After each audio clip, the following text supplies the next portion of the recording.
ഓണത്തിന്റെ പ്രിപ്പറേഷൻ എവിടെ വരെ? ഇതൊക്കെ എളുപ്പമല്ലേ? എന്റെ ആ ബേണർ വെച്ചിട്ടൊരു ഫുൾ സദ്യ ചെയ്യുന്ന ആലോചിക്കുമ്പോഴാണ് സ്ട്രെസ് ആവുന്നത്. ഇതൊക്കെ ഒരു കാൽക്കുലേഷൻ അല്ലേ? ഇവിടെയാണ് ശരിക്കും നമ്മൾ എഫിഷ്യന്റ് ആവേണ്ടത്. നീ ഇപ്പോഴും കുക്കിങ്ങിലാണോ? എത്ര ഡിഷസ് ഉണ്ടാക്കുന്നുണ്ട് ഓണത്തിന്? ഒരു കംപ്ലീറ്റ് ഓണ സദ്യ, അതും വളരെ ചെറിയ സമയം കൊണ്ട്. ആഹാ, എന്നാ തുടങ്ങിയാലോ?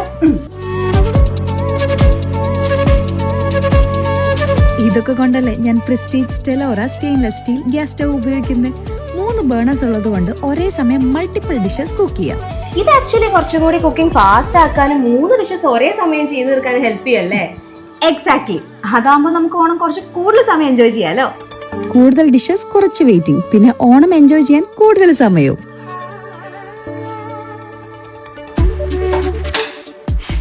അയ്യോ, ഇതാണ് അടുത്ത പ്രശ്നം. ഈ തവിയൊക്കെ ഇവിടെ ഇങ്ങനെ വെച്ച് കഴിയുമ്പോ ആകെ മെസ്സാവൂലേ? അതിന് പ്രസ്റ്റീജിന്റെ കയ്യിൽ ഒരു സൊല്യൂഷൻ ഉണ്ട്. ബിൽഡിംഗ് ലാഡിൽ ക്രാഡിൽ സ്പേസ് ഉള്ളതുകൊണ്ട് ലാഡിൽ വെക്കാൻ ഒരു പ്രോപ്പർ പ്ലേസ് ഉണ്ട്.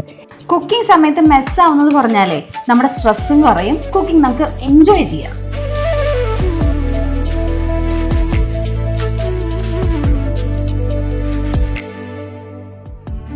കുക്കിംഗ് സമയത്ത് മെസ് ഫ്രീ ആണെന്നുണ്ടെങ്കിൽ പിന്നെ വെറീഡ് ആവേണ്ട കാര്യമില്ല. അത് ശരിയാ. 3 ബേണറും തവി വെക്കാൻ ഒരു പ്രോപ്പർ സ്പേസും ഉണ്ടെങ്കിൽ ഒരു ഫുൾ സദ്യ ഈസി ആയിട്ട് ഉണ്ടാക്കാം. ഇതാണ് ഞാൻ പറഞ്ഞ stress free Onam kitchen. Less mess, less stress and more delicious മൂമെന്റിനോടൊപ്പം ഈ ഓണം ആഘോഷിക്കുക.